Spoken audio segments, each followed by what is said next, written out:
ప్రభువును రక్షకుడైన యేసయ్య నామములో మీ అందరికీ నా హృదయపూర్వకమైన వందనాలు. ఈరోజు ఈ ప్రాంతం కుమ్రాన్ గుహలు ఉన్నటువంటి ప్రాంతం మీదుగా మేము ఈజిప్ట్కి వెళ్ళాము.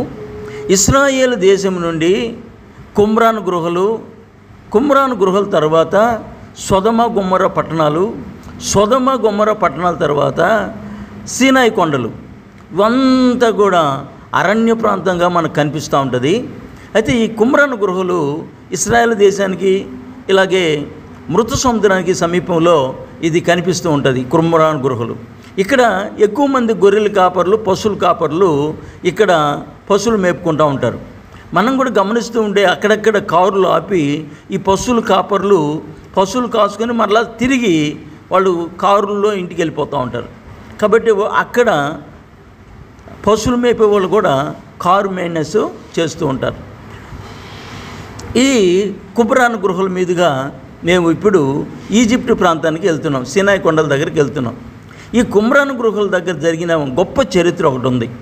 ఏంటంటే బైబిల్ గ్రంథాన్ని ఈ కుమ్రాన్ గుహల్లో దాచి ఉంచారు.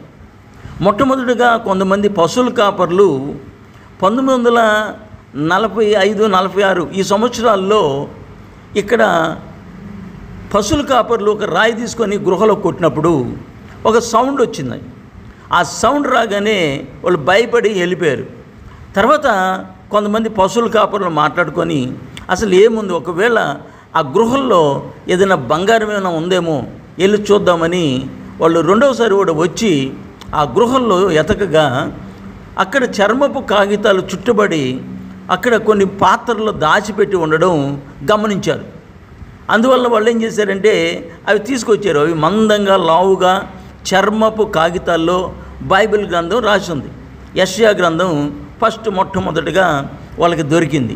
వాళ్ళు ఇంటికి తీసుకొని వచ్చి ఆ ఇంట్లో పెట్టుకొని అది ఎందుకు పనికిరాదేమో అనుకొని ఒకసారి అవి చర్మపు కాగితాలు కనుక ఆ చర్మంతో చెప్పులు కుట్టించుకోవడానికి వాళ్ళు ప్రయత్నం చేసి చెప్పులు కుట్టే వ్యక్తి దగ్గరికి తీసుకెళ్లారు. ఆ చెప్పులు కుట్టే వ్యక్తి దాన్ని చూసి కొన్ని డాలర్లు ఒలిగిచ్చి ఆ చర్మపు కాగితాలను తీసుకొని భద్రంగా దాచిపెట్టాడు. ఒకసారి ఒక ప్రొఫెసరు ఆయన దగ్గరికి రావడంతో అది చూపించాడు. ఆ చర్మపు కాగితాలు చూపించి ఇది హెబ్రీ భాషలో రాసి ఉండడం గమనించి కొన్ని వేల డాలర్లకి దాన్ని అమ్ముకున్నారు. ఆ తర్వాత పరిశోధకులు వచ్చి ఆ కుమ్రాన్ గుహలన్నీ కూడా గమనించి వాటినన్నిటిని తవ్వి పరిశోధన చేశారు. 10-15 సంవత్సరాల దాకా పరిశోధన చేశారు. పరిశోధనలో తేలింది ఏంటంటే బైబిల్ గ్రంథం ఇంకా కొన్ని గ్రంథాలు కూడా ఆ ప్రాంతంలో భద్రపరచబడి ఉండడం గమనించారు.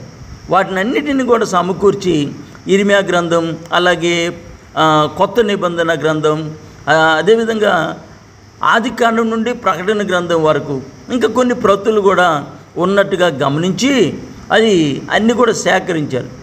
ఈ బైబిల్ గ్రంథాన్ని అపోస్తులు, అదే రీతిలో ప్రవక్తలు, ఆనాడు ఉన్నటువంటి వాళ్ళందరూ కూడా ఈ కుమ్రాన్ గుహల్లో ఒక దగ్గరే కాకుండా ఆ ప్రాంతాల్లో దాచి ఉంచి పెట్టారు. దాన్ని పరిశోధకులు తీసి దాన్నంతటిని కూడా ఇది దైవ గ్రంథం అని గమనించి ఆ గ్రంథాన్నంతా కూడా ఒక లైన్ ప్రకారంగా వాళ్ళు పరిశోధకులు అదంతా కూడా చేసి పెట్టారు. ఏదేమైనా దేవునికి అసాధ్యమైంది లేదు, ఏది పోగొట్టుకోం. ఆయన కృప ఈరోజు కూడా బైబిల్ గ్రంథం ప్రపంచంలోనే నెంబర్ 1 గ్రంథంగా ఎదుగుతుందంటే అది దేవుని మహాకృప.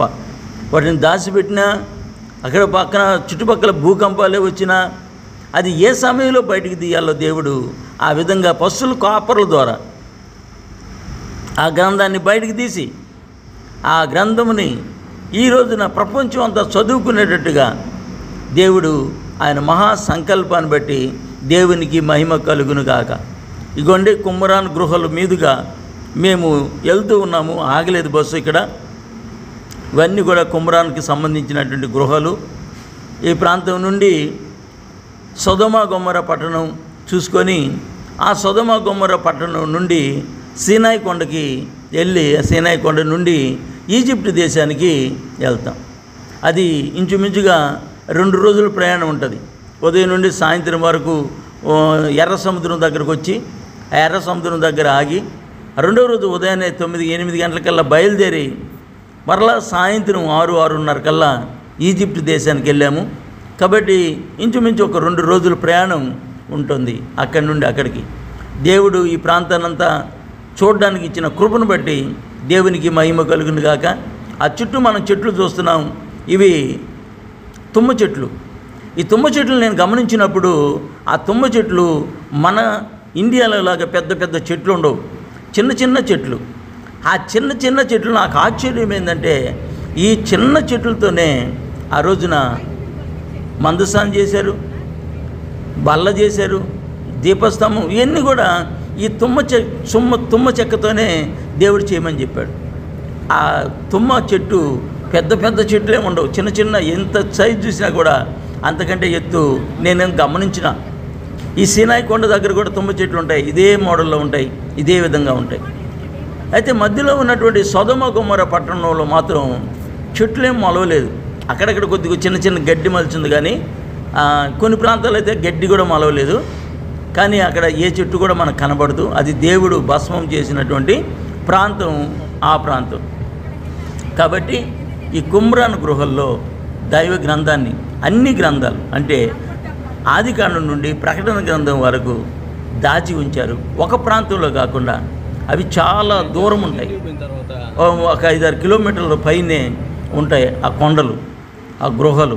ఆ గృహలంతా కూడా పరిశోధించి పరిశీలించి ఈరోజు మనం చూడడానికి దేవుడిచ్చినటువంటి మహాకృపను బట్టి దేవునికి మహిమ కలుగును గాక. అందుకని బైబిల్ గ్రంథం సామాన్యమైన గ్రంథం కాదు, అది కొంతమంది ప్రవక్తుల ద్వారా రాయబడిన గ్రంథం, అపోస్తులు రాయబడిన గ్రంథం. కాబట్టి ఆ గ్రంథాన్ని ఉన్నది ఉన్నట్టుగా రాశారు. కాబట్టి చదివి అర్థం చేసుకొని ఆ వాక్యానుసారంగా జీవించాలి. చెడు ఉంది, మంచి ఉంది. చెడు ఉంటే చెడు చేయమని అర్థం కాదు, చెడు ఉంటే చెడుని తీసేసి మంచి చదువుకోమని అర్థం. చెడు చేసిన వాళ్ళు ఎవరు కూడా బైబిల్ గ్రంథంలో బాగుపడిన చరిత్ర ఎవరికి లేదు. మంచోళ్ళు ఎవరు చెడిపోయిన చరిత్ర కూడా లేదు.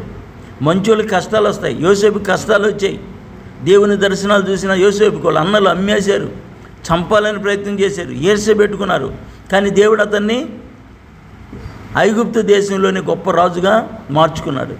కాబట్టి కష్టపడిన వాళ్ళు ఎవరు కింద పడిపోలేదు.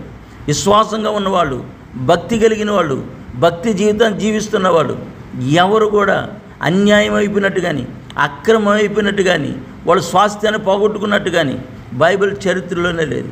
కాబట్టి దేవుని నమ్మిన నీవు ధన్యుడివి, ధన్యురాలివి కునుగాక. మీ అందరికీ నా వందనాలు. మరొక వీడియోలో కలుసుకుందాం. Praise the lord.